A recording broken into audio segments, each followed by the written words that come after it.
I'm attempting to complete every single Gamecube game, and I'm using a random number generator to pick the next game. Last game, we attacked orcs and goblins in Lord of the Rings The Return of the King, and in this episode, we're playing Over the Hedge, and we're attacking other animals. Over the Hedge was released May 5th, 2006. It was developed by Edge of Reality and Beanox. Don't know either one of those developers. And was published by the lovely Activision. This game follows the story of the movie for like the first 5 episodes, and then it just continues having the animals steal stuff and get into other shenanigans. Before we get into the video, make sure you like this video because it helps out my channel, and make sure you're subscribed so that you don't miss any episode of this series. Without further ado, this is my experience with the game. Over the Edge only has a solo campaign mode, so that's what we're going to do for the challenge. We set the game to normal because that's what it was started at, so I just left it on it. The game opens with a cutscene that looks similar to the movie, but it's 3D instead of 2D like I think the movie was. Over the Hedge is designed like a hack and slash beat 'em up type of game. There are a total of 35 missions throughout the game, and most of them are the same, so I'm going to jump around to the important stuff. The game lets you play as one of 2 characters. Well, technically you can play as 4, but you have 2 characters in each mission. And it allows you to switch between those 2 characters. And they all kind of just play the same. They just have different projectiles. We played as RJ the raccoon for most of the game.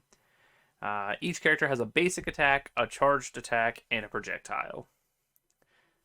Each mission gives you a primary and secondary objective. If you do the secondary objectives, you can unlock new combos, concept art, and minigames. Nothing extremely useful, but as you complete each primary objective, it allows you to advance further in the mission, and then once you finish the mission, you'll have all those primary objectives done. After each mission is complete, you go back to the hub area, which is a hedge, like Over the Hedge. That's where they live.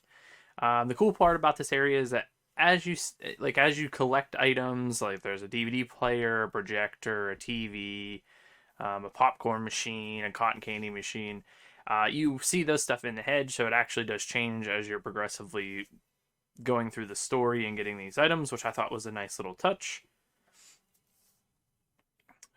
In this area, you have the option to look at the mission board, or you can go over to a tree where you can equip hats. You find the hats in each level. Sometimes there's 1 or 2, and they're all different. There's like a king's hat. The sun is my enemy hat. There's like a powdered wig. They're pretty interesting, but they're on this tree, and you can pick from them. I use the sun is my enemy hat and the king's crown for the most part. I don't think they give you anything like as a boost. I noticed that the king's crown gives you like 4 more health slots. But as you fill up your health meter, I don't think it gives you as much. The first mission in this game takes place in the neighborhood, and you go inside and outside of houses. It's basically similar to the movie itself, is what the environments are like. In the 5th mission, we fought our first boss, which was King Rat. Super easy. He just has a projectile that he shoots at you, but once you get close enough to him, he's pretty useless, and he's pretty easy. You just beat him down.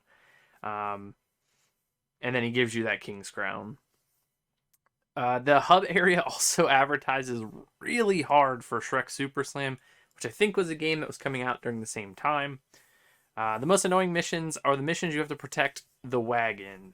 You fill up these wagons, and you have to like roll it through the neighborhood to get back to the hedge. They're usually filled with food. They're very slow, and just you have endless enemies coming after you, and you have like different steps you have to go through. They're kind of boring. I would say that's probably the worst part. We had a mission where we were on a train, and we had to shoot ping pong balls at rats, and that was pretty cool. And then we arrived at a shooting range, which is incredibly big. I would go here if this was real. There's like multiple stories to this thing. It's crazy. We tried the minigame racing, and this is pretty weak. The controls are not good here, and you get so far ahead everyone that the race is just super boring. I only played 1 of these, and I was like, I'm good. I'm just gonna go back into the main story. Some missions have you collect food and hand it off to other animals to get it out of the basement or the house. It's pretty easy. It's kind of like, why are we even doing this? But it is what it is. The boss fights are the best thing about this game. We fought Vincent the Bear in a cave, and that was really cool. Actually kind of difficult, but that was pretty fun. We fought the owner of an amusement park, and you go through like different stages of a roller coaster. So you do a part of a track, then you'll slingshot over to another part of the track. This was my favorite boss of the whole game. I thought it was just a really interesting like concept, and he's actually kind of challenging because he shoots like multiple like missile things at you. I think they're fireworks actually, but he shoots like fireworks at you, and you have to move out of the way. I thought it was really cool. That was my favorite one. Then you fight this weird robot thing in someone's backyard. It's huge. I don't even know what it's used for. I don't know if it's like a weeder or if it literally was just put there to kill us like the animals. But I wouldn't want this in my backyard. It's a total eyesore. The final boss is against the Exterminator. We battle him throughout the whole story. It's the same Exterminator dude from the movie. I don't remember what his name is. Not too good of a final boss. In the first stage, you have to break these 4 like robot orb things, and that will have enemies stop spawning at you. Then this thing called like the top floor collapses, and you run around on a big circle like a horseshoe. And he's in the middle shooting his gun at you, and you have to shoot the machine thing above him. We're trying to commit murder. If this thing would fall on him, he will die. That's what I got from this. But he shoots at you. There's these like tennis ball robots that aren't too bad, but you fight them as you're like moving around. You have to shoot the open side of the like the machine to get it to like keep lowering, and then eventually you knock down and the building catches on fire.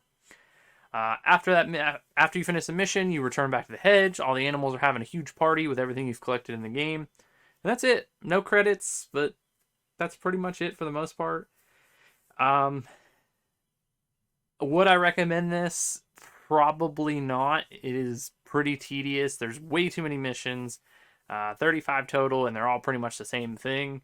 The boss fights are kind of cool. The characters are... If you like the movie, you'll like the characters in the game. They're pretty much the same. They have the voice actors from the movies as well. So you get to listen to Bruce Willis for most of this game. So I don't know. Probably wouldn't recommend it. It's not aged well. Yeah. So stick around if you want to know what the next game is. If not, thanks for watching, and I will see you for the next one. All right. So we got a random number generator here. And this is our list. So without further ado, we're going to hit the generate button, find out what our next game is. So on 1, 2, 3, 287. 287 is Mlb Slugfest 2004 is our next game. So that's a sports game. I have to figure out how that works. I don't know if Slugfest has a story, but we'll figure that out